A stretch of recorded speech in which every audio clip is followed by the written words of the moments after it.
Hello everyone and welcome to Medical Microbites. In today's episode, we are going to move beyond simply memorizing isoniazid resistance and understand the molecular biology behind it, because once we understand the pathway, the genotype, phenotype and clinical implications become much easier to interpret.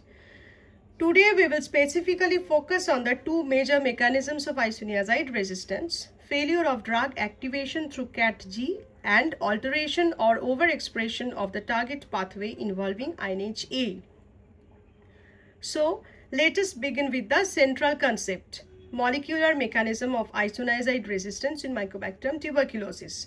Isoniazid or INH is one of the most important first-line drugs used against Mycobacterium tuberculosis. But unlike many conventional antibiotics, INH does not act directly in its administered form.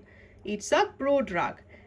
And this single fact is extremely important for understanding its resistance mechanisms. The biological activity of isoniazid depends on its activation by the mycobacterial enzyme CAT-G, which is a catalase peroxidase. Once activated, isoniazid generates reactive intermediates that ultimately interfere with the synthesis of mycolic acids, which are essential components of the mycobacterial cell envelope. Therefore, when we discuss isoniazid resistance, we should not think of it simply as the bacterium has become resistant to the antibiotic. Instead, we should ask a much more mechanistic question: where in the drug pathway has resistance developed? There are essentially two major molecular possibilities. First, the drug may fail to become properly activated.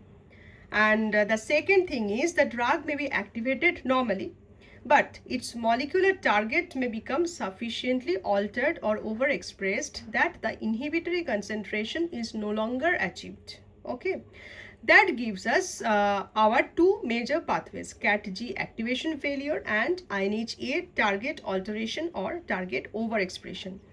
This distinction is extremely important clinically. Why? Because these two mechanisms do not necessarily produce the same magnitude of phenotypic resistance. Remember this one sentence throughout the lecture: CAT-G affects the drug, INHA affects the target. That is the molecular framework around which the entire lecture is built. Now, coming to the clinical stakes, dual mechanisms of resistance. This slide gives us the clinical framework before we go into the molecular details.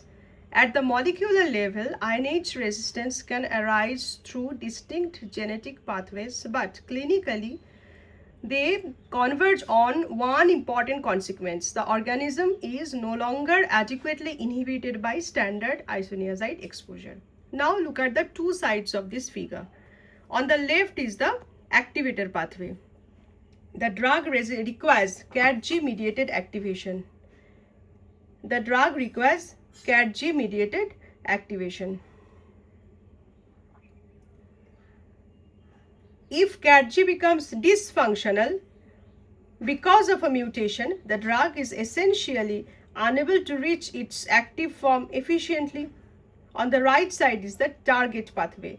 Here the drug may be activated, but the target, primarily the INHA dependent fatty acid synthesis pathway, becomes less susceptible to inhibition. So these are fundamentally different biological strategies. One is don't activate the drug, the other is change or increase the target so that the drug cannot adequately inhibit it. And this difference explains why different genetic mutations can produce different levels of phenotypic resistance. This is also why a microbiologist should never interpret molecular results simply as mutation present equals resistance, without understanding which gene, which mutation, and what functional consequence that mutation produces. For postgraduate microbiology, this genotype-phenotype relationship is probably the most important learning point from this lecture. From a diagnostic perspective, This is the reason molecular resistance detection is not merely a binary exercise. A molecular assay detects a genetic event. The microbiologist must understand what that genetic event means biologically as well as phenotypically. Now, baseline pathway, isoniazid is a prodrug. Let us build the normal pathway step by step. At the beginning, we have isoniazid in its prodrug form. INH reaches the mycobacterial cell and undergoes activation through CAT-G, the catalase peroxidase enzyme. The activated drug then gives rise to reactive intermediates, ultimately generating the biologically active species involved in inhibition of the mycobacterial fatty acid synthesis pathway. So the sequence is INH, CAT-G mediated activation, and then activated INH, downstream inhibition of mycolic acid synthesis. The important point here is that CAT-G is not the final pharmacological target of INH. CAT-G is the enzyme that activates the prodrug. This distinction becomes absolutely critical when we discuss CAT-G mutations. Another important point from this pathway is that INH is capable of penetrating the mycobacterial envelope, but penetration alone is not sufficient. The drug has to be converted into active form. So if activation is impaired, we can have a situation where the organism is exposed to isoniazid, but the biologically active form of the drug is not generated adequately, and that gives us our first major resistance mechanism. When teaching this to residents, I usually recommend avoiding the oversimplification that CAT-G is the target of INH. It is not. CAT-G is the activator. INH-A is the principal molecular target within the canonical pathway. That conceptual distinction makes the resistance mechanism much easier to understand. Now we move one step downstream.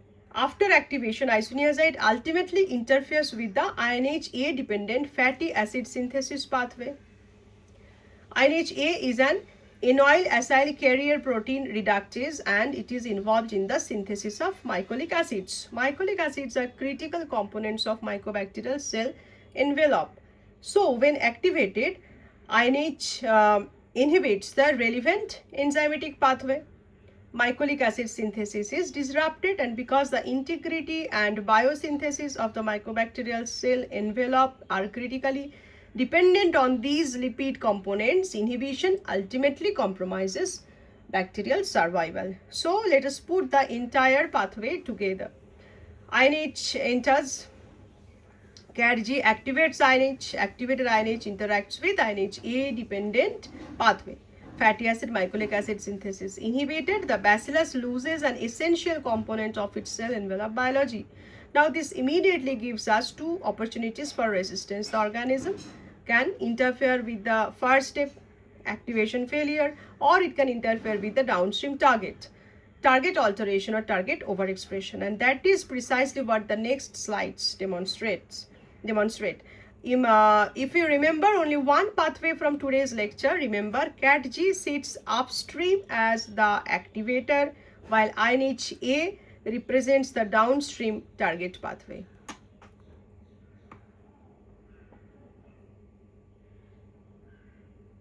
Now we arrive at the first major resistance mechanism. This is CAT-G mediated resistance. When a clinically relevant mutation compromises CAT-G function, the ability of the organism to activate isoniazid is reduced. Therefore, even though the patient receives isoniazid and the drug reaches the organism, the critical step of conversion into its active form from the prodrug state becomes defective. In simpler terms, the drug is present but the bacterium cannot efficiently activate it. This is why the central message on this slide is drug not activated, and this mechanism is particularly important because alterations in CAT-G, especially important mutations involving codon 315, are strongly associated with clinically significant, often high-level INH resistance. Now notice the conceptual elegance of this mechanism. Bacterium does not necessarily need to modify the final target. It can simply interfere with the biochemical machinery required to convert the prodrug into its active form. This is a classic example of resistance through failure of drug activation. For molecular microbiology, this also explains why the exact genetic lesion matters.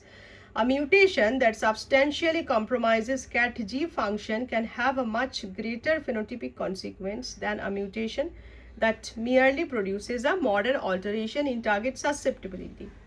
Therefore, not all INH resistance mutations are biologically equivalent, and that distinction will become even clearer when we compare CAT-G with INH-A in the second part.